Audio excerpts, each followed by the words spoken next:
उष्मागतिकी की second lecture में हम आगे देखते हैं। क्वेश्चन है 1 मोल आदर्श गैस है 25 डिग्री सेंटीग्रेड पर इतने लीटर आयतन से इतने लीटर आयतन करने पर उत्क्रमणीय प्रसार में अर्घ में कार्य पूछ रहा है। पहले तो उष्मागतिकी का समतापीय प्रक्रम में आदर्श गैस के लिए कार्य का फॉर्मूला होता है -2.303 NRT log बेस 10 V2/V1। चलो भाई देखते जाओ। मान ही पूछा है, रख दो मान।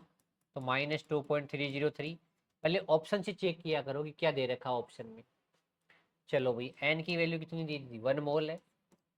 आर का मान देखो अगले ने, अगला कह रहा है जूल में लेना है, तो फिर अर्घ जूल में तो होता है 8.314। 1 जूल में अर्घ होते हैं 10⁻7। तो ये ऑप्शन भी कट गया और ये ऑप्शन भी कट गया। इसमें भी 10⁻7 नहीं, या तो ये आएगा ये आएगा। इसमें तो माइनस लग रहा है, ये तो गलत हो गया। ये बीच में नहीं आता, माइनस आगे आता है। अब सुनो, देखिए अगला ऑप्शन आर रख ही दिया। टी कितना है भाई, 298 केल्विन रख दिया। Log base 10। V2 कितना है 100। V1 कितना है, V2 है 20 और ये है 10। कितना बचा ऊपर 2, तो लॉग में आना चाहिए 2। ये 2 आ गया। बिल्कुल सही ऑप्शन है भाई बी। तो ये कोई ज्यादा हार्ड नहीं था, बिल्कुल बस एक फॉर्मूला याद होना चाहिए। आयतन में V2/V1 आता है, फ्रेशर में P1/P2 आता है। दाब और आयतन एक दूसरे के उल्टे होते हैं। ऊर्जा संरक्षण का नियम क्या बताता है, कह रहा है ऊर्जा संरक्षण का नियम क्या दर्शाता है।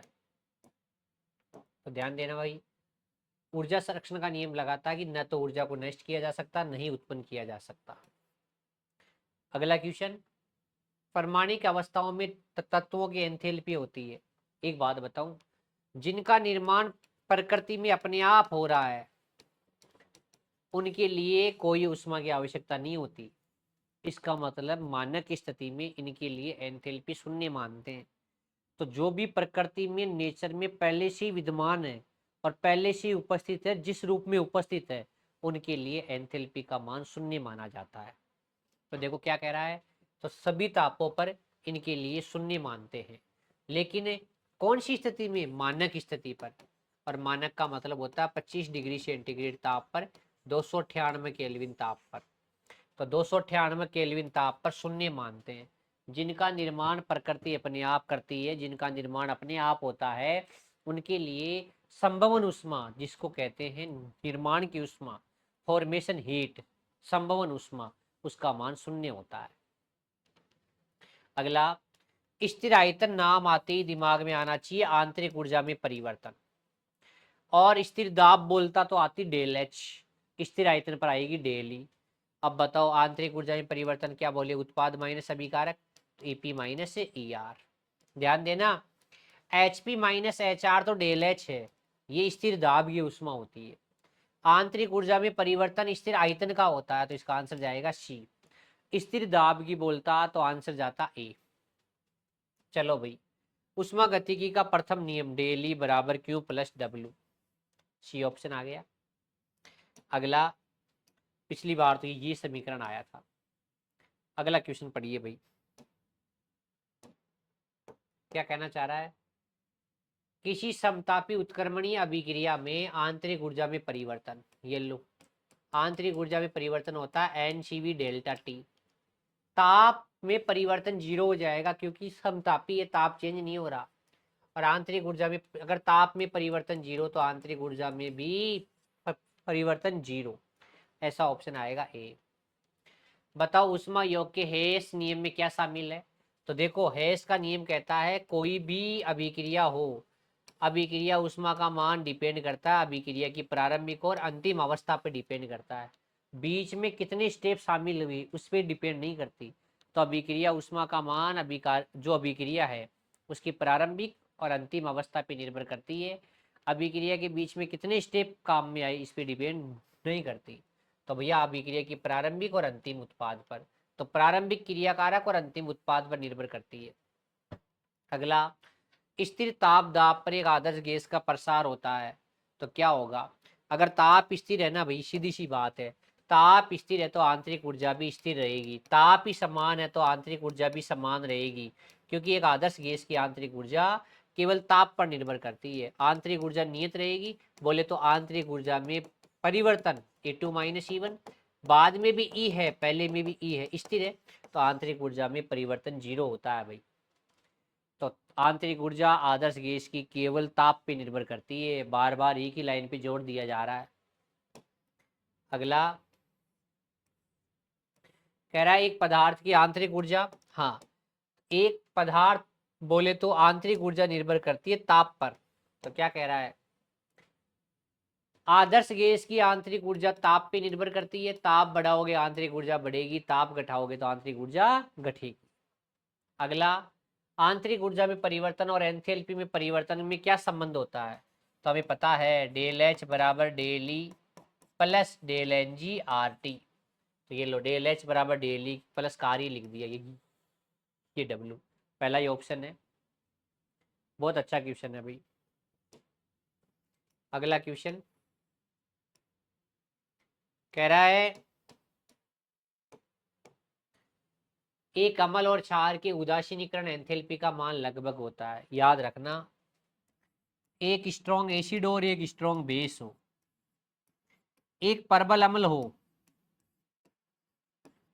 और एक परबल क्षार हो, यानी कि इसकी भी मात्रा एक इक्विवेलेंट हो, एक तुल्यांक हो, इसकी मात्रा भी एक इक्विवेलेंट हो, एक तुल्यांक हो। अगर दोनों का तुल्यांक बराबर है, एक एक तुल्यांक लिया, दोनों के दोनों स्ट्रॉन्ग है, तो आपको पता है एक अम्ल और क्षार के बीच क्या होता है, उदासीनीकरण होता है और 100% आयनाइजेशन होगा। ये स्ट्रॉन्ग है, दोनों के दोनों, पूरी अभिक्रिया होगी, 100% अभिक्रिया होगी, उदासीनीकरण होगा। तो भैया यहाँ दोनों के दोनों अगर स्ट्रॉन्ग है तो यहाँ निकलने वाली उदासीनीकरण के दौरान जो ऊष्मा शामिल होगी उसका नाम उदासीनीकरण होगा। तो यहाँ अम्ल और क्षार क्रिया करेंगे, इसको उदासीनीकरण कहते हैं। यहाँ जो ऊष्मा बाहर निकलेगी, इसलिए नाम के आगे क्या, जो मान लिखेंगे उसके आगे क्या लगाएंगे, नेगेटिव। कितना, -13.7 किलो कैलोरी। अब ये माइनस चिन्ह तो बता रहा है कि उसमें बाहर निकल रही है। हमें पता है एक कैलोरी में जूल होता है 4.2, तो ये तो कैलोरी में मान होता है -13.7, तो जूल में लिखना हो तो माइनस चिन्ह तो आएगा ही। अब इस 13.7 को 4 से गुणा करोगे ना, 13 चौक 52, तो यहाँ आता है 57.3 या 57.34 जूल आता है। तो माइनस का 57.3 ये तो आता है जूल में, और माइनस का 13.7 किलो कैलोरी में, और ये आता है किलो जूल में। तो ध्यान देना, ऊपर तो है किलो कैलोरी, नीचे है किलो जूल।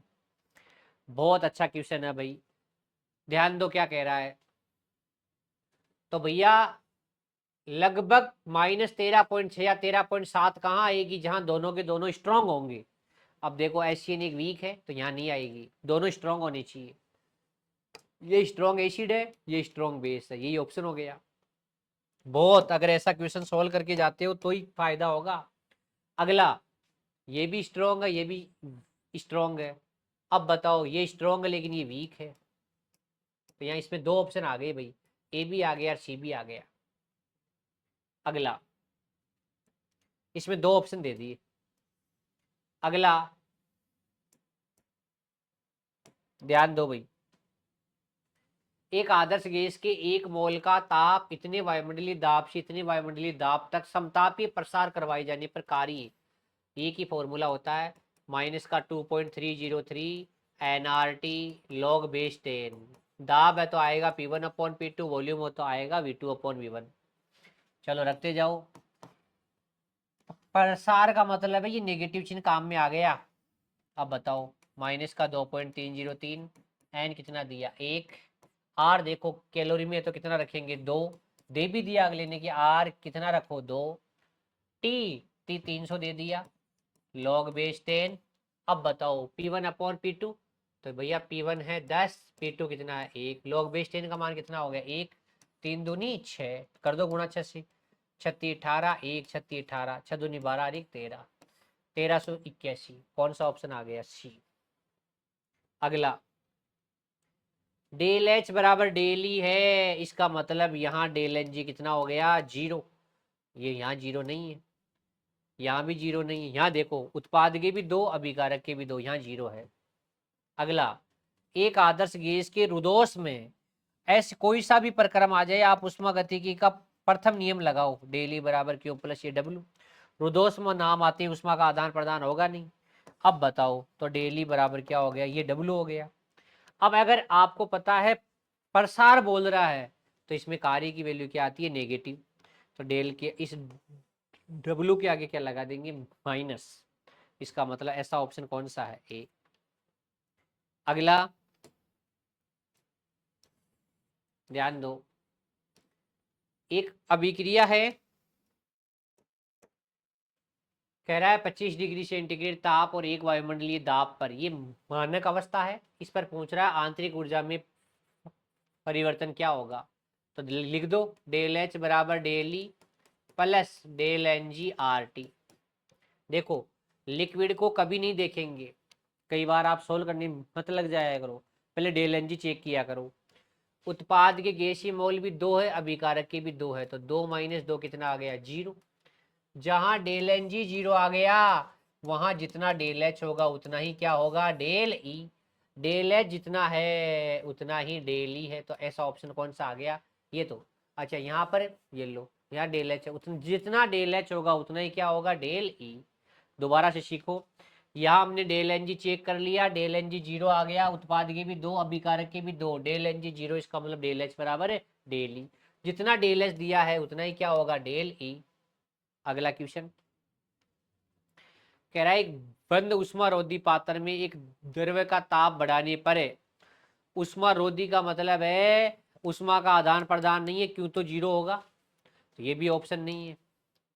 और हाँ सही है। अब चलो आगे, ताप बढ़ाया जा रहा है, एक डंडे से हिलाया जा रहा है, इसका मतलब ताप बढ़ाया जा रहा है। ताप बढ़ेगा तो आंतरिक ऊर्जा भी बढ़ेगी। अब कह रहा है इस प्रक्रम के लिए कौन सा सही है, तो हमें पता है डेली बराबर होता है क्यू प्लस डब्ल्यू।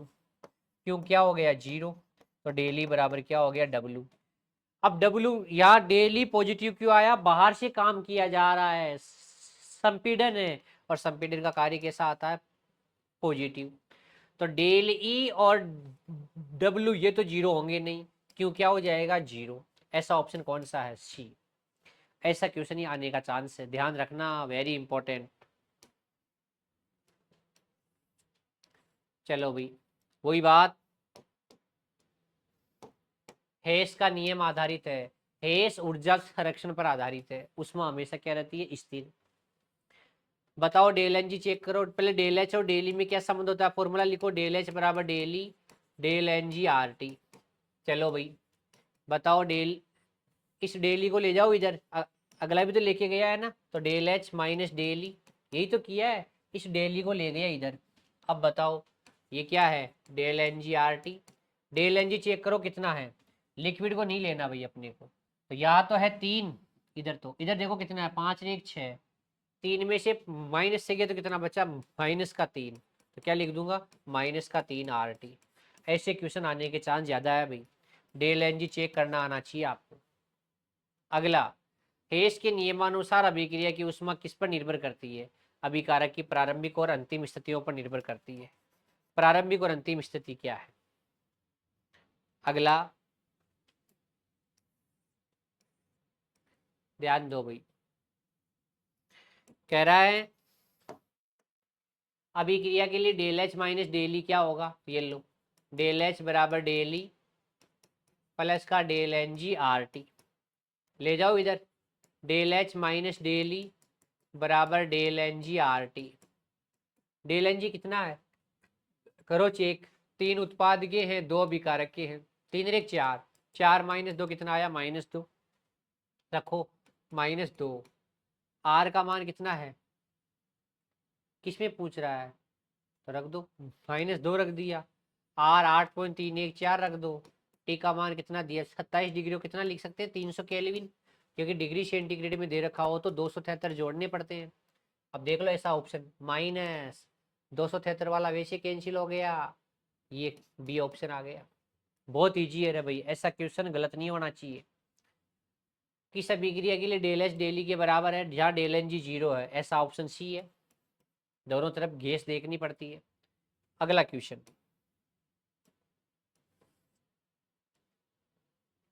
ध्यान दो भाई। कह रहा है एक आदर्श गैस के एक मोल को निर्वात में, निर्वात का मतलब होता है वहां का बाह्य दाब 0 होता है, रुद्धोष्मीय तथा मुक्त रूप से प्रसारित किया जाता है। जब तक किया जाता है जब तक उसका आयतन दुगना न हो जाए। तो कौन सा कथन सही नहीं है? आपको पता है मुक्त प्रसार ऐसी कंडीशन है जहां जहां गैस का प्रसार होगा एंट्रोपी में परिवर्तन भी बढ़ेगा। इसका मतलब ध्यान दो एक बार, आपको पता है डेली बराबर हो गया Q प्लस डब्ल्यू, ये लो। निर्वात आते ही दाब 0 है तो कार्य क्या हो गया? 0 हो गया। रुद्धोष बोला तो Q भी 0 हो गया। अब Q और ये 0 हो गया तो डेली भी 0 हो गया। अब ध्यान दो, कार्य 0 हो गया, Q 0 हो गया, डेली 0 हो गया, लेकिन एंट्रोपी में परिवर्तन 0 नहीं होता है। एंट्रोपी तो जैसे जैसे अव्यवस्था बढ़ेगी बढ़ती जाएगी। दोबारा, जहां जहां निर्वात बोले, वैक्यूम बोले, निर्वात का मतलब है बाह्य दाब 0 है, पी एक्सटर्नल 0 है निर्वात बोलते ही, और जहां पी एक्सटर्नल 0 वहां पर कार्य भी 0।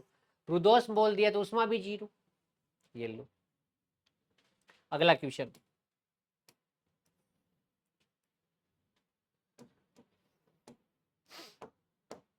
27 डिग्री सेंटीग्रेड ताप पर आदर्श गैस के एक मोल को समतापी तथा उत्क्रमणीय रूप से इतने दो वायुमंडलीय दाब से इतने वायुमंडलीय दाब तक संपीड़ित किया जाता है तो डेली और क्यू के मान होंगे। समतापी नाम आते ही आंतरिक ऊर्जा में परिवर्तन 0। चलो भाई पहला ही ऑप्शन है ऐसा 0। पूछ रहा है क्यू क्या होगा, तो डेली बराबर क्या हो गया? Q plus W. तो यहाँ से Q आ गया माइनस का, बोलो, W। अब बताओ कार्य क्या होता है? माइनस का P एक्सटर्नल डेल V। अब बताओ P कितना है भाई? अच्छा चेंज हुआ है तो कर दो कार्य का फॉर्मूला, माइनस माइनस का 2.303 NRT log base 10 P1/P2। Minus minus क्या हो जाएगा? प्लस। ये लो 2.303, N कितना दिया? 1 मोल, R कितना लिखा है? 2, T कितना दिया? 327 डिग्री, और लॉग P1/P2, P1/P2 कितना आ गया? P1 कितना था भाई? ये लो P1/P2 था, ये कितना हो गया? 10। तो यहाँ पर 1/5 ऊपर ले जाएंगे तो माइनस लग जाएगा, माइनस का 2.303 1 2 300 का 300 लॉग बेस 10 5 बटा हो गया। अब आगे लगा दिया माइनस, लॉग 5 का मान कितना होता है? 0.70। ये गुणा कर देना आप, हालांकि ऑप्शन तो एक ही था ऐसा, और माइनस वापस आ गया क्योंकि नीचे वाली वैल्यू को जब ऊपर लेके जाते हो तो आगे क्या लगता है? माइनस। अगला, ये ऊष्मागतिकी के प्रथम नियम से रिलेटेड क्वेश्चन है। एक तंत्र द्वारा किया गया कार्य, खुद कौन कर रहा है कार्य? सिस्टम कर रहा है। सिस्टम करता है तो क्या करता है? फैलाता है। तो सिस्टम खुद कार्य करता है, वो एक्सटेंसिव होता है प्रसार, इसका कार्य हमेशा क्या होता है? नेगेटिव। 40 जूल उष्मा बाहर से दी जाती है, उष्मा ऐड होती है पॉजिटिव। तो कह रहा है आंतरिक ऊर्जा में वृद्धि तो डेली बराबर Q प्लस डब्ल्यू।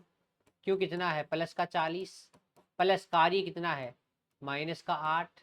बताओ भाई प्लस 40 में से माइनस 8 गया तो कितना आया? 32। ऐसा ऑप्शन कौन सा है? सी। बताओ इतनी उष्मा अवशोषित होती है तो अवशोषित उष्मा कैसी होती है? पॉजिटिव। कह रहा है 300 जूल के तुल्य अपने वातावरण पर कार्य करता है। अच्छा, अब ध्यान दो, ये पॉजिटिव में हो गई। अब निकाय अपना कार्य कर रहा है, निकाय का कार्य प्रसार होता है वो कैसा होता है? नेगेटिव। तो बताओ क्या हो गया? डेली बराबर Q प्लस डब्ल्यू। Q तो कितना है? 600, W कितना है? -300। 600 में से 300 गया तो कितना बचा? 300। ऐसा ऑप्शन है ए।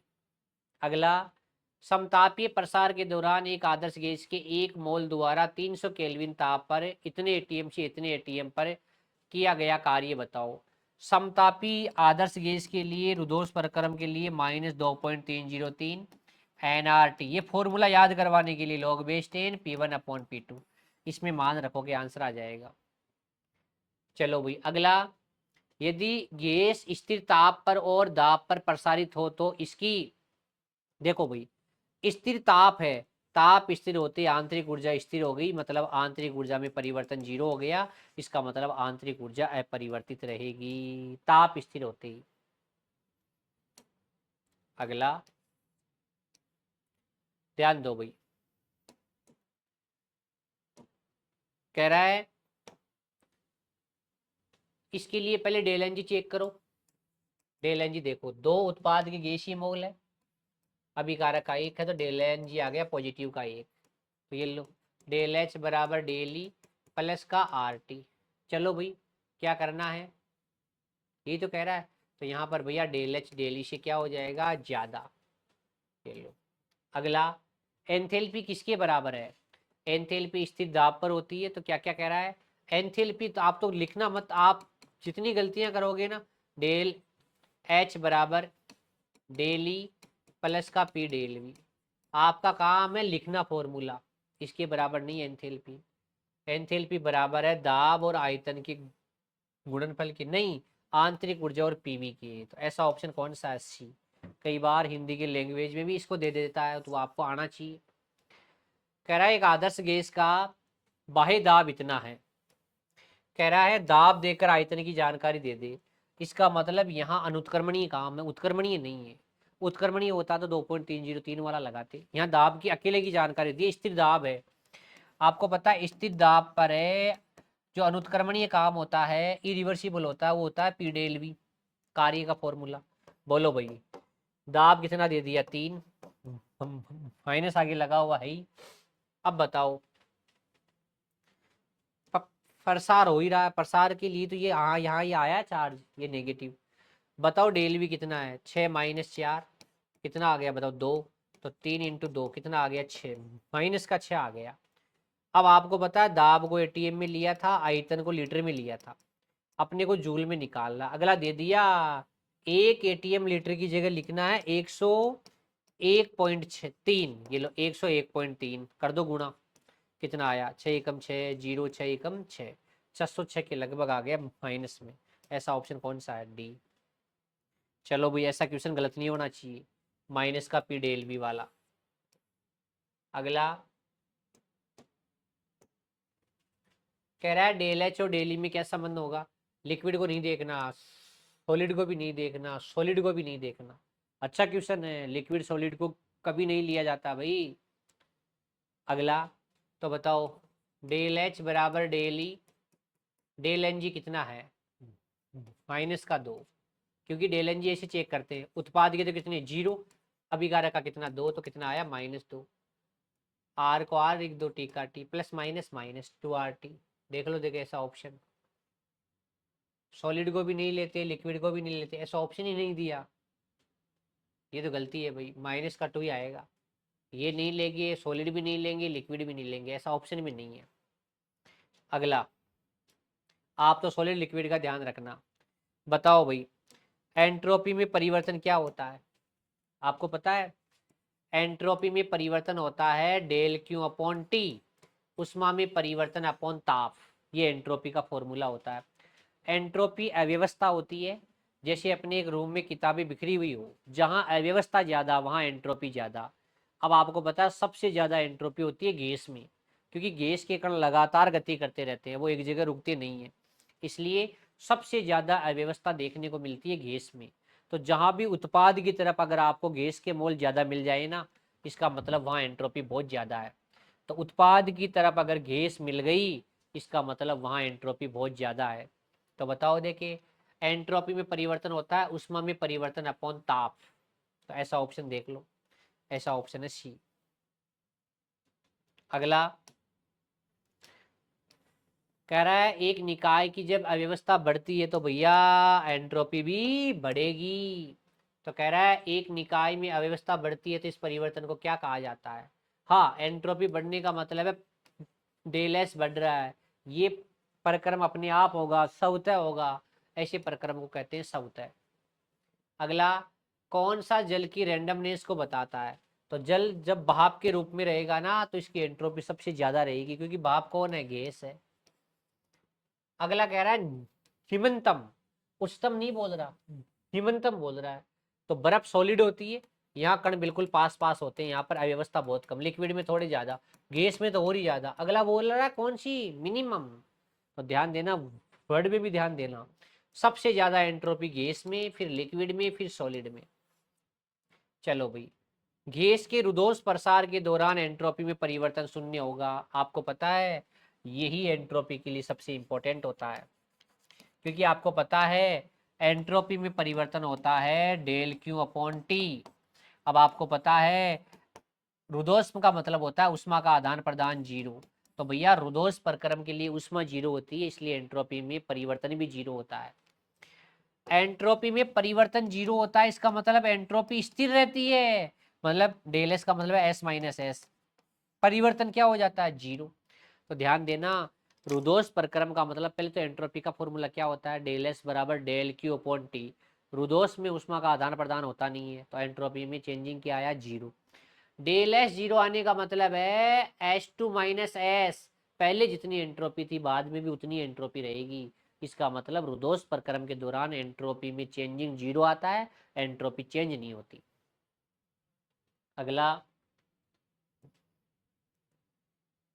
कह रहा है उष्मागतिकी के तीसरे नियम के अनुसार परम शून्य ताप पर एक शुद्ध क्रिस्टलीय पदार्थ, ध्यान देना, अगर आपने ताप 0 केल्विन ले लिया, इसका मतलब किसी सॉलिड को, ऐसा सॉलिड है जिसमें कण बिल्कुल पास पास है, और इसका मतलब अब इसमें किसी प्रकार की अव्यवस्था नहीं है, क्योंकि आपने ताप 0 केल्विन लिखा है, और ये शुद्ध क्रिस्टलीय ठोस पदार्थ है, प्योर पदार्थ है, इसका मतलब इसमें किसी प्रकार की अव्यवस्था नहीं होती।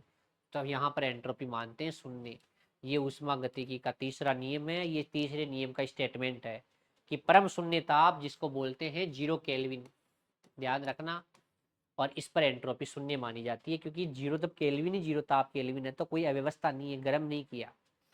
अगला, किस पदार्थ किस अवस्था में एंट्रोपी अधिकतम होती है, अब ये भी पढ़ा था, गैस में अव्यवस्था सबसे ज्यादा होती है। कह रहा है रासायनिक अभिक्रिया का कौन सा युग्म सौतेय अभिक्रिया के लिए निश्चित परिणाम देगा, ये लो, सौतेय असौतेय के लिए डेल जी का फॉर्मूला लिखो, डेल जी बराबर del H minus T del S. अब कह रहा है सौतेय के लिए डेल जी हमेशा कैसा होना चाहिए, नेगेटिव होना चाहिए। डेल जी हमेशा नेगेटिव आएगा कब, जब डेल एच तो नेगेटिव है ही। अब बताओ, यहाँ ये डेल एच नेगेटिव है, अब ये वाली वैल्यू देखना, अगर यहाँ आपने डेल एच को नेगेटिव कर दिया तो नेगेटिव नेगेटिव क्या हो जाएगा, पॉजिटिव हो जाएगा। तो यहाँ डेल एस को रखो पॉजिटिव, ताकि ये पॉजिटिव नेगेटिव नेगेटिव ही रहेगा, आगे नेगेटिव लगा ही दिया तो डेल जी का मान क्या आएगा, नेगेटिव। दोबारा से सीखो, सौतेय प्रक्रम के लिए डेल जी नेगेटिव आना चाहिए, नेगेटिव का मतलब है डेल एस तो नेगेटिव आना ही चाहिए, ये डेल एस पॉजिटिव आना चाहिए, ताकि पॉजिटिव नेगेटिव क्या रहेगा, ऑल ओवर नेगेटिव ही रहेगा, ये भी नेगेटिव, तो ये क्या आएगा, नेगेटिव आएगा। पढ़ो देखिए ऑप्शन, उष्मा छेपी आना चाहिए और बढ़ती हुई अनियमितता आनी चाहिए। तो ये लो, उष्मा छेपी और एंट्रोपी का मान कैसा आना चाहिए, एंट्रोपी क्या आनी चाहिए, ज्यादा। वेरी इंपॉर्टेंट केस है ये सौतेय प्रक्रम के लिए। चलो भाई, कह रहा है वही उष्मा में परिवर्तन है ना, एंट्रोपी में परिवर्तन होता है हमेशा उष्मा में परिवर्तन अपॉन टी, बस ये लिखना है, एक्स आ गया और अपॉन टी, ध्यान रखना, यही है। चलो भाई, अगला क्या कह रहा है, कह रहा है 1 मोल जल के वाष्पन के लिए, ये लो, ये जल लिक्विड होता है, इसका वाष्पन हो रहा है, गैस बन रहा है, बताओ डेल एन जी क्या होता है, उत्पाद माइनस अभिकारक, लिक्विड को तो लेना ही नहीं है, 1 - 0 तो कितना आ गया, 1। कह रहा है 1 मोल के लिए डेल एस का मान बताओ। चलो, तो ये वाष्पन के लिए क्या दिया है, डेल एस तो वाष्पन के 1 मोल संघनन के लिए, तो आपको पता है वाष्पन और संघनन दोनों एक दूसरे के ऑपोजिट है, ध्यान देना, ये लिक्विड ये गैस, गैस से वापस लिक्विड, आगे जाने वाली पॉजिटिव है 88.3 पॉजिटिव है, तो पीछे जाने वाली क्या होगी, 88.3 नेगेटिव होगी, माइनस की होगी। अब रख दो भाई, और पानी का वाष्पन कितने डिग्री पर, 100 डिग्री पर, आगे तो पूछा ही नहीं ना, उष्मा चेंज तो साइन भी चेंज, अभिक्रिया क्या हो गई, चेंज, आगे जाने पे वाष्पन हो रहा था, तो अभिक्रिया यही तो था, लाप्लास का नियम, लेवोसियर और लाप्लास का नियम यही तो था, अभिक्रिया उल्टी करोगे तो उष्मा का चिन्ह भी उल्टा हो जाएगा। चलो भाई अगला देखो क्या कह रहा है। कह रहा है किस अभिक्रिया के लिए एंट्रोपी अधिकतम होगा। तो देखो यहाँ पहले सॉलिड को तो देखना ही नहीं है, पहले गैस ज्यादा थी, पहले गैस के मोल ज्यादा थे, इधर उत्पाद की तरफ आने पर गैस के मोल क्या हो गए, कम, तो एंट्रोपी क्या हो जाएगी, कम। पहले सॉलिड थे, अब उत्पाद में गैस बन गया, गैस के मोल ज्यादा हो गए, एंट्रोपी क्या हो गई, ज्यादा। यहाँ दोनों तरफ गैस के मोल एक समान है तो एंट्रोपी चेंज नहीं होती। जब गैस के मोल उत्पाद की तरफ बढ़ेंगे तो ही एंट्रोपी बढ़ेगी। ये लो दोनों तरफ गैस के मोल ही बराबर हो गए, तो ऐसा ऑप्शन कौन सा आ गया, बी। अगर ऐसे चेक करना हो किसी अभिक्रिया में कि एंट्रोपी का मान कहाँ ज्यादा होगा तो ऐसा होना। बताओ अभिक्रिया का संपन्न होना असंभव है यदि, ये लो, डेल जी बराबर del H minus T del S. संभव असंभव का मतलब है डेल जी को क्या कर दो, पॉजिटिव कर दो, अपने आप होगी ही नहीं, ऐसा होता होगी, नॉन स्पॉन्टेनियस होगी। कैसे, डेल एच को रखो पॉजिटिव, इस डेल एस को कर दो नेगेटिव, ताकि ये नेगेटिव नेगेटिव क्या हो जाएगा, पॉजिटिव। ये पॉजिटिव है ही तो डेल जी का वैल्यू क्या आ जाएगा, पॉजिटिव आ जाएगा। देख लो भाई, डेल एच पॉजिटिव होना चाहिए और डेल एस नेगेटिव होना चाहिए।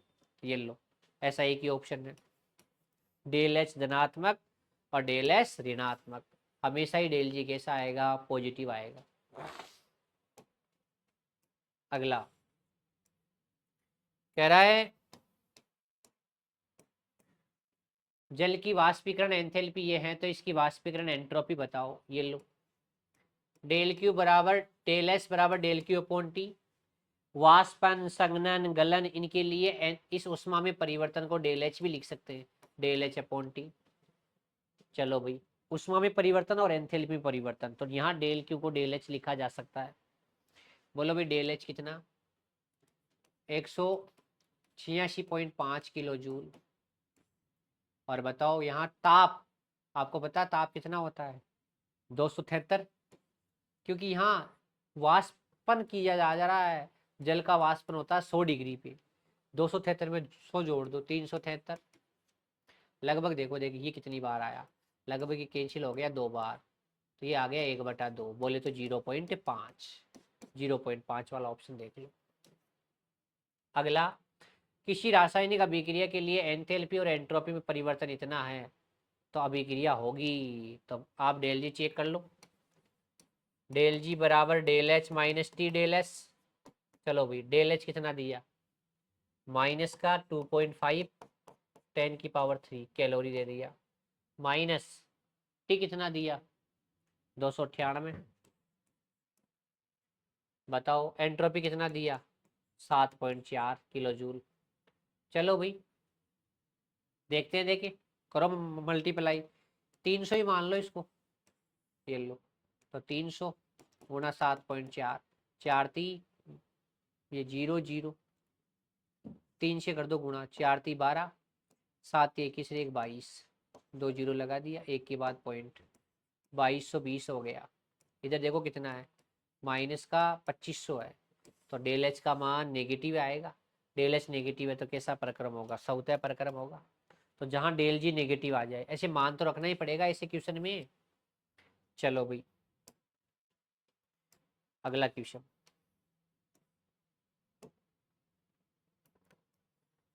चलो भाई अगला कह रहा है किसी निकाय और उसके परिवेश की पूर्ण एंट्रोपी में वृद्धि पाई गई, इसका मतलब डेल एस बराबर होता है डेल क्यू अपॉन टी।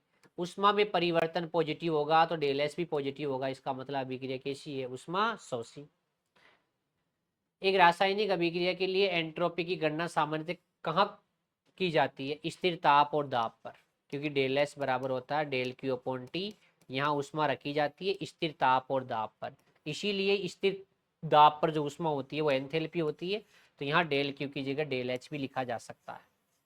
और ध्यान रखना साम्य अवस्था पर डेल जी हमेशा 0 होता है।